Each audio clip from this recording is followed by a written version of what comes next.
Live Delhi में आप सभी का स्वागत है। मैं हूं आपके साथ मानसी और मेरे साथ मौजूद है मेरे सहयोगी यश। दोस्तों, जैसा कि आप सभी जानते हैं कि दिल्ली चुनाव को लेकर लगातार तमाम पार्टियां प्रचार प्रसार कर रही हैं और इसी कड़ी में लगातार वो कई गारंटियों का ऐलान भी अभी तक कर ही रही हैं। इसी क्रम में आम आदमी पार्टी ने अब मिडिल क्लास को लेकर बड़ा सवाल किया है और मोदी सरकार से मांग की है। अरविंद केजरीवाल का कहना यह है कि मिडिल क्लास पर जो है मोदी सरकार के द्वारा टैक्स लगाया जा रहा है। जैसे कि आप सभी को बता दें कि फरवरी में जो है बजट सत्र है और बजट पेश किया जाएगा, तो इसके लिए अरविंद केजरीवाल ने पीसी कर मोदी सरकार से 7 मांगे की हैं। इस बारे में हम विस्तार से हमारे सहयोगी ऐसे चर्चा करेंगे, लेकिन पहले सुन लेते हैं कि अरविंद केजरीवाल ने क्या कुछ कहा है। भारत के मिडिल क्लास को पहचाने। आज मैं ये ऐलान करता हूं कि मैं और आम आदमी पार्टी सड़क से लेके संसद तक मिडिल क्लास की आवाज बनेंगे, उनकी आवाज उठाएंगे, उनके मुद्दों को उठाएंगे। आज से 2 हफ्ते के बाद देश का अगला बजट आने वाला है। इस लोकसभा के सत्र में आम आदमी पार्टी के सांसद मिडिल क्लास के मुद्दे संसद में उठाएंगे। मिडिल क्लास की आवाज की गूंज अब संसद में सुनी जाएगी। हम ये मांग करते हैं कि देश का अगला बजट मिडिल क्लास को समर्पित हो। आज मैं केंद्र सरकार से 7 डिमांड कर रहा हूं, 7 पॉइंट डिमांड्स मिडिल क्लास की तरफ से। पहला, शिक्षा का बजट 2% से बढ़ा के 10% किया जाए। प्राइवेट स्कूलों की फीस पे लगाम लगाई जाए पूरे देश में। दूसरा, उच्च शिक्षा के लिए, हायर एजुकेशन के लिए सब्सिडी और स्कॉलरशिप्स दी जाएं। तीसरा, हेल्थ का बजट भी बढ़ा के 10% किया जाए और हेल्थ इंश्योरेंस से टैक्स हटाया जाए। चौथा, इनकम टैक्स की छूट की सीमा को 7 लाख से बढ़ा के कम से कम 10 लाख किया जाए। पांचवा, एसेंशियल कमोडिटीज के ऊपर, आवश्यक वस्तुओं के ऊपर से जीएसटी खत्म किया जाए। छठा, सीनियर सिटीजन्स के लिए मजबूत रिटायरमेंट प्लान और पेंशन की योजनाएं बनाई जाएं और देश भर में सभी सरकारी और प्राइवेट अस्पतालों में सीनियर सिटीजन्स को मुफ्त और अच्छा इलाज दिया जाए। और 7वां, बुजुर्गों को पहले रेलवे में 50% कंसेशन मिलता था जो बंद कर दिया गया, उसे दोबारा चालू किया जाए। ये है हमारा मिडिल क्लास का मैनिफेस्टो। अगर आप हमारे मिडिल क्लास मैनिफेस्टो से सहमत हैं तो हमारी वेबसाइट middleclassmanifesto.com। तो ये थे अरविंद केजरीवाल, जिन्होंने दिल्ली चुनाव के बीच में मिडिल क्लास का बड़ा मुद्दा उठाया है और मोदी सरकार से बड़ी मांग की है। क्या लगता है यश, इन 7 मांगों से दिल्ली चुनाव पर कितना फर्क पड़ेगा? क्योंकि अरविंद केजरीवाल लगातार जन के मुद्दे लगातार उठाए रहे और अब उन्होंने मिडिल क्लास का मुद्दा उठाया, यानी कि टैक्स का मुद्दा उठाया है। जी धन्यवाद मानसी। अगले महीने की 1 तारीख को यानी 1 फरवरी को जो केंद्रीय वित्त मंत्री है निर्मला सीतारमण, वो संसद में केंद्रीय बजट पेश करने वाली हैं। इसको लेकर अब अरविंद केजरीवाल ने आज अपने घर से एक वीडियो जारी किया, जिसको अभी हमने सुना, अपने दर्शकों को सुनाया, और उसमें अरविंद केजरीवाल सीधे तौर पर यह कह रहे हैं कि हमारी ये मांग है कि मिडिल क्लास जो है उसको हमेशा हाशिए पर रखा जाता है और सरकार जो है वो मिडिल क्लास को एक एटीएम के रूप में इस्तेमाल करती है। उसकी जो सैलरी है वो सब कुछ टैक्स पटाने में ही चली जाती है, चाहे कोई भी काम हो। उन्होंने कहा इवन आज तो मरने पर भी जो सामग्री हम खरीदते हैं, जो क्रियाकर्म के लिए सामग्री खरीदी जाती है, उसमें भी आपको टैक्स देना पड़ता है, उन चीजों में भी। तो उन्होंने कहा कि मिडिल क्लास हमेशा से शोषित रहता हुआ आया है टैक्स के मामले में, हमेशा उस पर इतने टैक्स लगते रहे कि उसकी जो कमाई है उसका एक बहुत बड़ा हिस्सा टैक्स पटाने में चला जाता है और जो सरकार है उसको एटीएम की तरह मानती है कि इससे जितना टैक्स हम ले सकते हैं, वसूल कर सकते हैं, वसूल लिया जाए। तो उन्होंने कहा है कि मैं केंद्र सरकार से यह अपील करता हूं कि 1 फरवरी को यानी बमुश्किल 2 हफ्ते बाद जो अब केंद्रीय बजट पेश होने वाला है, उस बजट को नरेंद्र मोदी की सरकार, जो वित्त मंत्री है निर्मला सीतारमण और उनकी पूरी टीम मिडिल क्लास को, देश के मिडिल क्लास को वो बजट समर्पित करे और उनकी जो उनसे जुड़ी हुई जो चीजें हैं उनको उसमें शामिल करें। 7 बिंदु उन्होंने गिनाए कि इन चीजों को आप शामिल करें ताकि मिडिल क्लास जो है उसका इस बजट से भला हो सके। अब वो 7 बिंदु कौन कौन से हैं वो हम बताते हैं मानसी। पहला तो उन्होंने ये कहा है कि शिक्षा का बजट 2% से बढ़ाकर 10% कर दिया जाए, ये उनकी मांग है। इसके साथ ही साथ उन्होंने ये भी कहा कि जो देश का मिडिल क्लास है वो टैक्स टेररिज्म से जूझ रहा है, यानी टैक्स लगाया जाए, वाजिब टैक्स लगाया जाए तो इसमें किसी को कोई आपत्ति नहीं होगी, लेकिन ये इतना लगा दिया जा रहा है, इतना लाद दिया जा रहा है आम आदमी पर कि अगर उसको हम टेररिज्म का नाम दे दें तो वो भी कम नहीं होगा कि टैक्स टेररिज्म, यानी सीधा जनता की जेब में हाथ डालकर लूट करने का काम किया जा रहा है, ये उनका कहना है। तो पहला तो ये कहा कि शिक्षा का बजट जो है 2% से बढ़ाकर 10% कर दिया जाए। प्राइवेट स्कूलों की हाई फीस होती है, प्राइवेट स्कूलों में हर कोई पढ़ाना चाहता है अपने बच्चों को, लेकिन उसकी फीस इतनी होती है कि हर कोई उसका जो खर्च है वो वहन नहीं कर पाता है। तो उन्होंने कहा इसकी फीस को सीमित किया जाए ताकि हर कोई अपनी उसकी जेब पर भी बोझ ना पड़े और उसका बच्चा भी प्राइवेट स्कूल में पढ़ सके। दूसरा, उच्च शिक्षा के लिए छात्रों को सब्सिडी और स्कॉलरशिप मिले। उच्च शिक्षा के लिए कई बार शहर से बाहर, राज्य से बाहर जाकर पढ़ना पड़ता है बच्चों को। रहने खाने का, पढ़ाई का खर्चा बहुत हो जाता है। हर किसी के लिए संभव नहीं होता है कि वो उच्च शिक्षा के लिए बाहर भेजें, लेकिन शिक्षा का अधिकार सभी को है, इससे कोई वंचित ना रह जाए। इसके लिए इन्होंने कहा है कि इसके लिए सरकार सब्सिडी और स्कॉलरशिप योजना चालू करे ताकि जो मिडिल क्लास के बच्चे हैं उनको भी हर जगह जहां भी वो जाकर पढ़ना चाहते हैं, उच्च शिक्षा लेना चाहते हैं, उनको वो उच्च शिक्षा मिल सके। इसके साथ ही साथ हेल्थ बजट को लेकर भी उन्होंने कहा है कि 10% कर दिया जाए हेल्थ बजट को, यानी पूरा जो बजट है मानसी, उसका 10% जो हिस्सा है वो पूरा हेल्थ स्ट्रक्चर पे खर्च होना चाहिए, हेल्थ बजट उसका बनना चाहिए, ये उन्होंने कहा है। और साथ ही साथ ये भी कहा है कि स्वास्थ्य बीमा से टैक्स हटाया जाए। आपको याद होगा मानसी, नितिन गडकरी हैं केंद्रीय मंत्री, इन्होंने भी यही कहा था कि स्वास्थ्य बीमा जो है इसको लेकर जो है केंद्र सरकार टैक्स लगाती है। लाइफ इंश्योरेंस जो है उसको लेकर टैक्स लगाती है केंद्र सरकार। उन्होंने अपनी सरकार से कहा था लेटर लिख के कि इस टैक्स को हटाया जाए। इनका भी यही कहना है कि जो स्वास्थ्य बीमा है वो सबका अधिकार है, सबका स्वास्थ्य बीमा होना चाहिए। उस पर जो टैक्स लग रहा है उससे हर एक व्यक्ति को निजात मिलनी चाहिए और खासतौर से मिडिल क्लास को भी निजात मिलनी चाहिए। इनकम टैक्स में छूट की जो सीमा है उसे 7 लाख रुपए से बढ़ाकर 10 लाख रुपए कर दी जाए। यानी अगर जो 7 लाख भी जो कमा रहा है मिडिल क्लास, उसको कहीं ना कहीं टैक्स देना पड़ता है। उनका यह कहना है कि इस छूट को 3 लाख और बढ़ा दिया जाए, 10 लाख रुपए कर दिया जाए, जिस पर कोई टैक्स ना लगे। टैक्स स्लैब में क्या बदलाव होता है या यथावत रहता है ये तो अब 1 तारीख को पता चलेगा, लेकिन इनकी ये मांग है मानसी।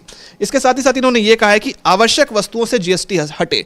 आवश्यक वस्तु में खासतौर से अगर हम मेडिसिन की बात करें, दवाइयों की बात करें, और भी ऐसी जो जरूरी चीज़ें होती हैं, खान पान की चीज़ें होती हैं जो दैनिक रोज़मर्रा के जीवन में हमारे इस्तेमाल में आती हैं, उससे जीएसटी हटा दिया जाए। क्योंकि अगर उन चीज़ों में भी हम टैक्स लगाने लगे तो एक तरह से आम आदमी रोज़मर्रा की चीज़ों को खरीदने पर भी एक तरह से उसकी जेब पर बोझ पड़ेगा, ऐसी चीज़ें जो हम अमूमन रोज़ ही खरीदते हैं।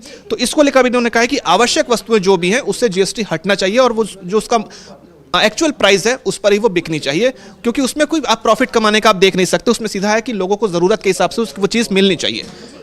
इसके साथ ही उन्होंने ये कहा कि सीनियर सिटीजन्स को लेकर, देखिए अरविंद केजरीवाल बात कह रहे हैं, और आखिरी 7वां जो इनका पॉइंट है कि सीनियर सिटीजन्स को रेलवे में मिलने वाली 50% की छूट को बहाल किया जाए, इनका मुफ्त इलाज किया जाए और रिटायरमेंट एंड पेंशन प्लान भी बनाया जाए। यानी जो 60 के पार हो गए हैं और रिटायर होने वाले हैं तो उनको लेकर रिटायरमेंट और पेंशन प्लान पहले से सरकार सुनिश्चित करे ताकि रिटायरमेंट के बाद भी उनका जो जीवन है वो सुगमता से चल सके, उन्हें खर्चे में कोई बाधा ना आए। पहली चीज़ तो ये है।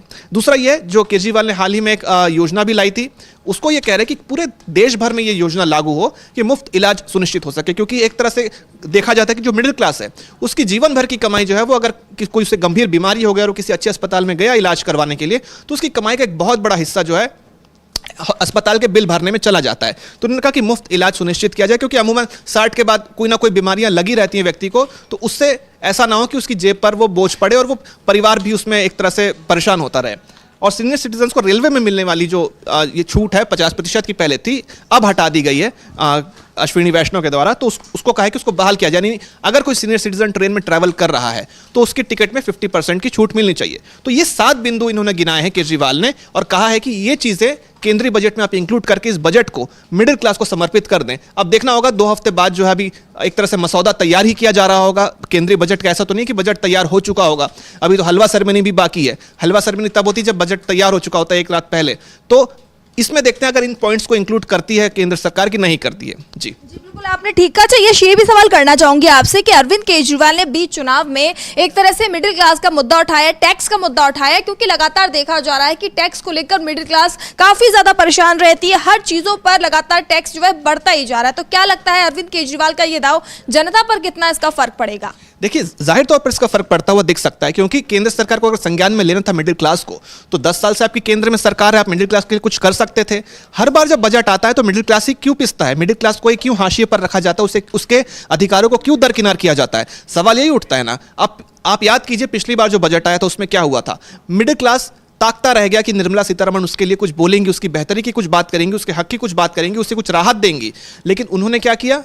बिहार को पैकेज दे दिया, उन्होंने आंध्र प्रदेश को पैकेज दे दिया। यानी जो इनके एलीज हैं, जो केंद्र सरकार में इनके सहयोगी हैं, उनको तो सौगातें देने में लगे हुए हैं ये, लेकिन जिनको चाहिए मिडिल क्लास, जो एक देश का बड़ा कामकाजी वर्ग है, जो वो हमेशा वंचित रह जाता है और हर बार वो ठगा हुआ महसूस करता है। उसका ये भी कहना है कि अगर हमने वोट दिया तो हमने इस उम्मीद से दिया कि आप हमारे लिए कुछ राहत लेकर आएंगे, लेकिन आपने कोई राहत नहीं दी। और ठीक दिल्ली चुनाव से पहले अगर अरविंद केजरीवाल इसको लेकर आ रहे हैं तो कहीं ना कहीं मिडिल क्लास भी इस बात को देखेगा कि अरविंद केजरीवाल कम से कम हमारी बात कर रहे हैं। अगर केंद्र सरकार को हमारे हक के बारे में सोचना होता तो 10 साल इनके पास थे, जब ये हमारे बारे में नहीं सोच रहे हैं तो अरविंद केजरीवाल ने कम से कम इनका दरवाजा खटखटाने का काम किया है कि आप तो सोच नहीं रहे हैं मिडिल क्लास के बारे में और हमेशा उसे एक तरह से दरकिनार कर रहे हैं। तो मैं ही आपको बता देता हूं कि ये 10 पॉइंट 7 पॉइंट्स ऐसे हैं कि जिसको अगर आप इंक्लूड करते हैं केंद्रीय बजट में तो कहीं ना कहीं ये राहत का काम करेंगे मिडिल क्लास के लिए। अच्छा, इसमें एक रोचक बात यह है मानसी कि चुनाव आयोग ने कहा था केंद्र सरकार से अभी कि आप ये जो बजट लेके आएंगे इसमें दिल्ली के लिए आप कोई योजना नहीं ला सकते, कोई ऐलान नहीं कर सकते। और वो इसलिए नहीं कर सकते क्योंकि दिल्ली में इस समय चुनाव चल रहे हैं और आचार संहिता लग चुकी है। तो इसके लिए केंद्रीय बजट में दिल्ली के लिए कोई योजना का ऐलान ही नहीं किया जाएगा मानसी। ये बहुत ही दिलचस्प बात है और सवालिया निशान भी इस पे खड़े होते हैं कि क्या आपको पता नहीं था कि दिल्ली चुनाव फरवरी में ही होते हैं? ये कोई पहली बार तो हो नहीं रहा है, तो इसको लेकर आप कोई पहले भी ऐलान कर सकते थे। यानी जब चुनाव नहीं होते हैं तब अरविंद केजरीवाल, आम आदमी पार्टी, सत्ताधारी पार्टी केंद्र सरकार से मांग करती है कि हमें ये करवाओ, हमें वो करवाओ, दिल्ली के लिए ये करिए, वो करिए, तब वो लोग नहीं करते हैं। और केजरीवाल आरोप भी लगाते हैं कि हम तो करना चाहते हैं लेकिन केंद्र सरकार इसमें सहयोग नहीं कर रही है। लेकिन अब जब चुनाव चल रहे हैं तो अब बहाना यह बनाया जा रहा है कि केंद्रीय बजट में तमाम राज्यों के लिए जो कुछ भी घोषणा करनी है वो तो करेंगे लेकिन दिल्ली के लिए कोई योजना नहीं की जाएगी। जी बिल्कुल, आपने ठीक कहा कि चुनाव के दौरान मतलब इस तरीके से ये मुद्दे हैं लगातार गरमाते जा रहे हैं। आम आदमी पार्टी लगातार कई मुद्दों पर मोदी सरकार से सवाल कर रही है। इस बीच आपको बता दें कि आम आदमी पार्टी ने जो है मांग की है कि गृह मंत्री अमित शाह जो है माफी मांगे पंजाबियों से। तो आखिर ये क्या है मुद्दा, हम इस पर चर्चा करेंगे विस्तार से। पहले हम सुनवा देते हैं कि आप नेता ने क्या कुछ कहा है।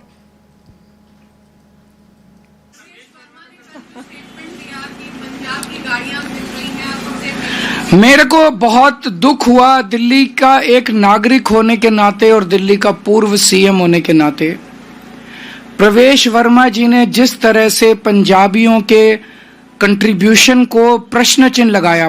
प्रवेश वर्मा जी ने कहा कि पंजाब की गाड़ियां घूम रही हैं, पता नहीं कौन लोग हैं उनमें, और 26 जनवरी गणतंत्र दिवस के लिए सुरक्षा के लिए ये खतरा है। तो क्या पंजाबी, सारे पंजाबी आतंकवादी हैं?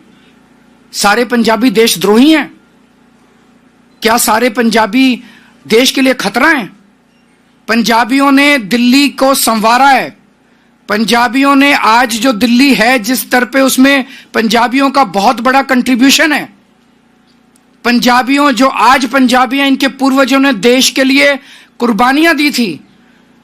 आज जो दिल्ली के पंजाबी हैं, उनके पूर्वजों ने देश के लिए अपनी जान न्यौछावर की थी। 1947 में जब पार्टीशन हुआ था, लाखों पाकिस्तान से रेफ्यूजी दिल्ली आए थे। उन्होंने न जाने कितनी यातनाएं और कितनी दुर्दशा झेली थी। आज ये छोटा सा लड़का दिल्ली के पंजाबियों को, पंजाब के पंजाबियों को चुनौती देने चला है।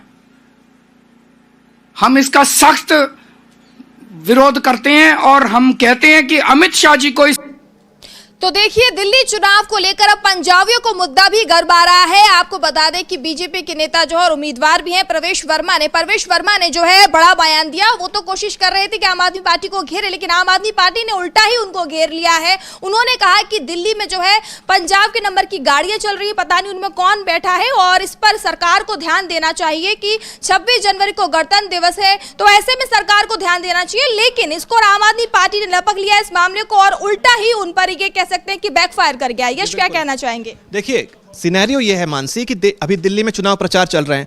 आम आदमी पार्टी की सरकार सिर्फ दिल्ली में नहीं है बल्कि पंजाब में भी है। तो पंजाब से भी भगवंत मान आके हाल ही में उन्होंने दिल्ली में प्रचार किया था आम आदमी पार्टी के लिए, तो वहां से कई गाड़ियां भी आई हैं और प्रचार में वो पंजाब की गाड़ियां भी लगी हुई हैं जिनके नंबर प्लेट में जैसे जो इनिशियल्स लिखे होते हैं, अल्फाबेट्स लिखे होते हैं, उससे पता चल जाता है कि ये गाड़ी किस राज्य की है, कहाँ का नंबर है ये। तो ये दिल्ली की गाड़ियां नहीं है, पंजाब की गाड़ियां हैं।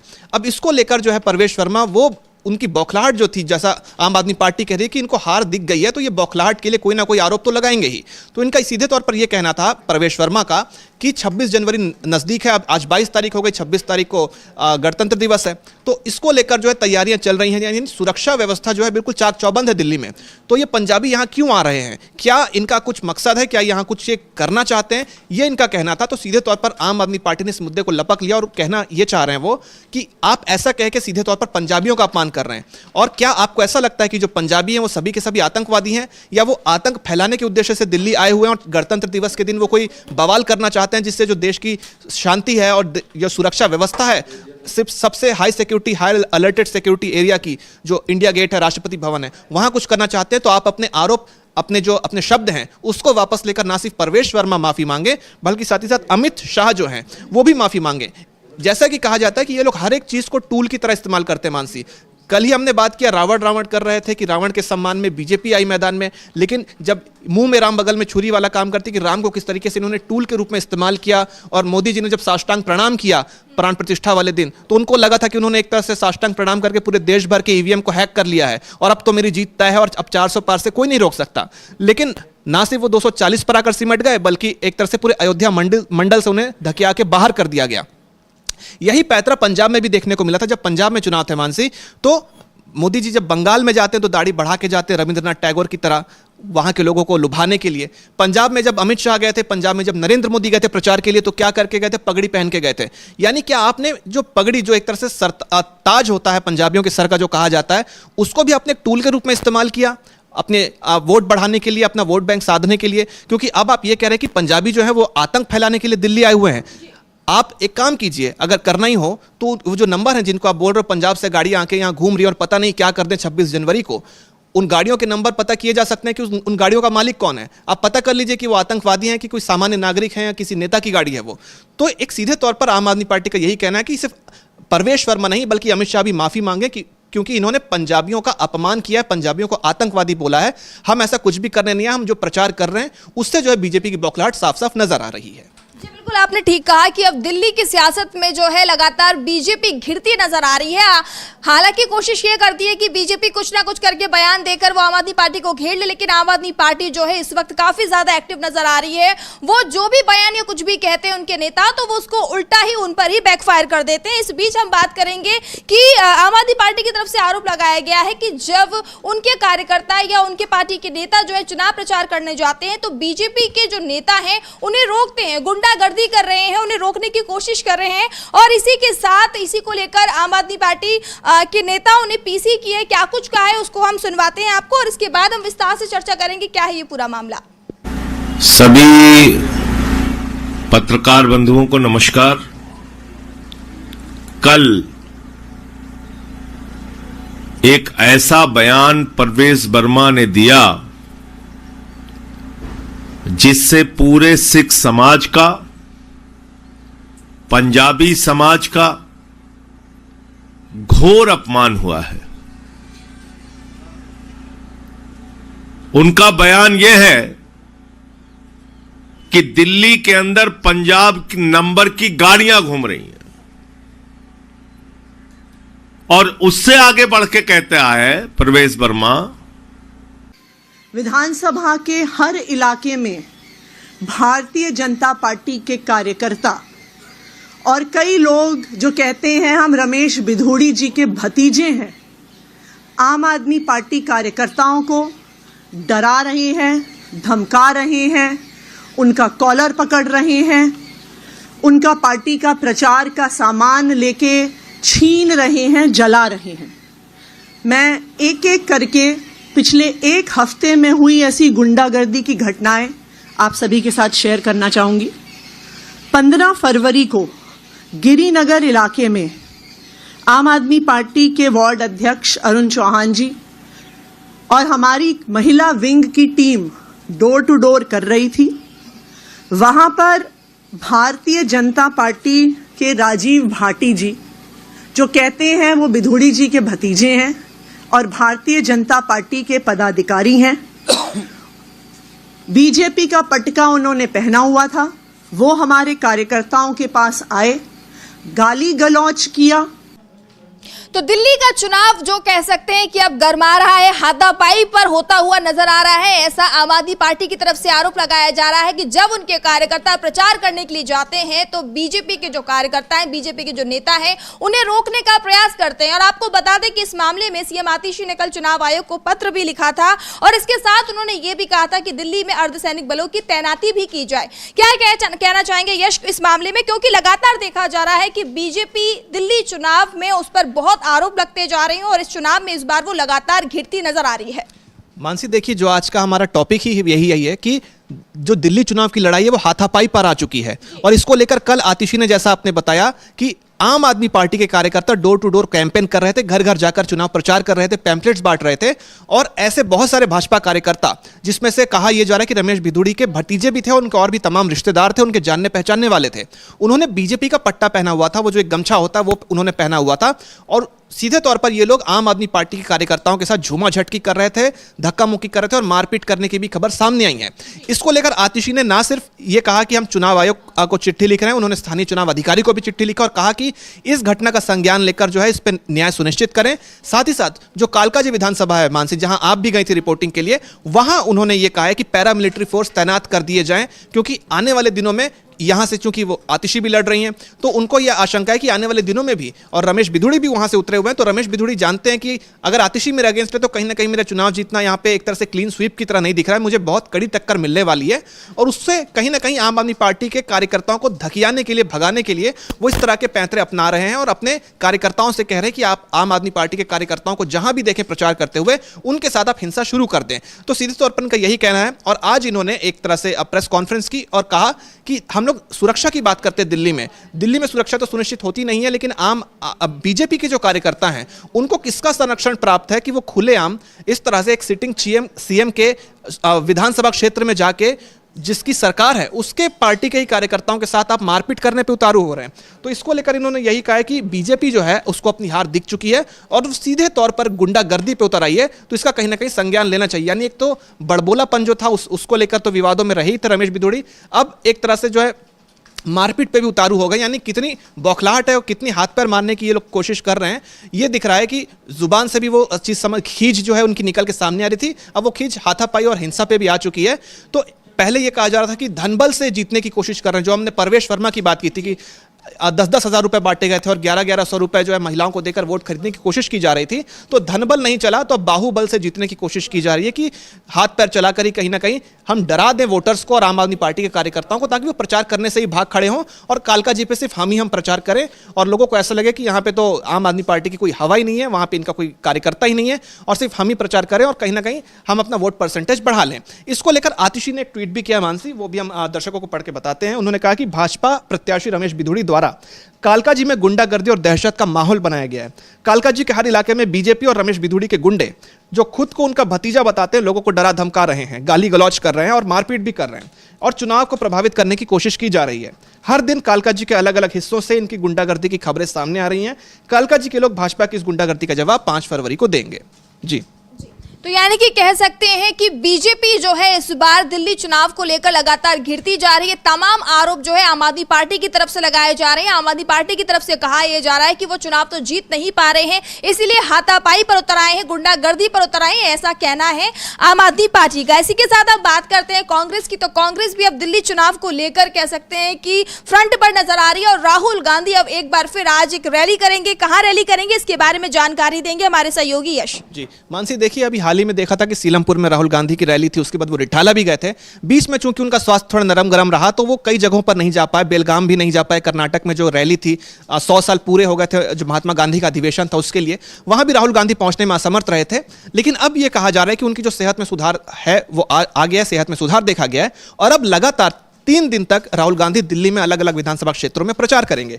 आज का अगर जो हम उनका काम है वो देखें तो इंद्रलोक है, इंद्रलोक मेट्रो स्टेशन के पास शहजादा बाग नाम की जगह है, वहां पे राहुल गांधी आज शाम 5 बजे रैली करने वाले हैं। ये रैली जो है सीधे तौर पर डीबी लाइव दिल्ली पर भी जो प्रसारित की जाएगी, तो अगर उस समय जरूरत पड़ी तो उस समय भी हम दर्शकों के साथ जुड़ेंगे और वो जो रैली है वो प्रसारित की जाएगी। तो उसमें देखना होगा कि राहुल गांधी क्या बोलते हैं, क्योंकि देखना यह भी होगा कि इसके बाद भी राहुल गांधी, ये जो 3 डेट शेड्यूल्स आए हैं उसके बाद नई दिल्ली सीट पर भी जो है राहुल गांधी प्रचार के लिए उतरेंगे, क्योंकि उनकी वो रैली कैंसिल हो गई थी जब वो नई दिल्ली पर संदीप दीक्षित के लिए प्रचार करने आने वाले थे। कहा यह गया था कि स्वास्थ्य कारणों की वजह से राहुल गांधी वहां नहीं आ पाए और वो जो प्रचार है वो एक तरह से कैंसिल हो गया।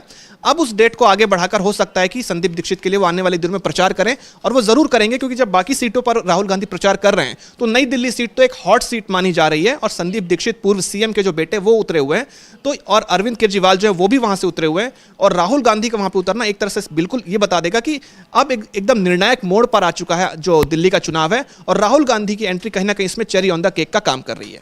बहुत बहुत धन्यवाद यश, आपने तमाम जानकारी दी आज हमारे इस कार्यक्रम में। तो दर्शकों, जैसे कि आप देख रहे हैं कि जैसे जैसे मतदान की तारीखें नजदीक आ रही हैं, दिल्ली का चुनाव जो है कह सकते हैं दिलचस्प होता नजर आ रहा है। अब इस मामले में ऐसे दिल्ली चुनाव को लेकर आम आदमी पार्टी हो या फिर बीजेपी एक दूसरे पर आरोप लगा रही है और इस बीच कांग्रेस भी जो है दिल्ली चुनाव को लेकर मजबूती से लड़ती नजर आ रही है। अब देखना ये होगा कि आज राहुल गांधी रैली करेंगे तो इस दौरान वो किन मुद्दों पर आम आदमी पार्टी और मोदी सरकार को घेरते हैं। तो दर्शकों, आज हमारे इस कार्यक्रम में इतना ही। कल फिर मुलाकात होगी, तब तक के लिए हमें दीजिए इजाजत। नमस्कार।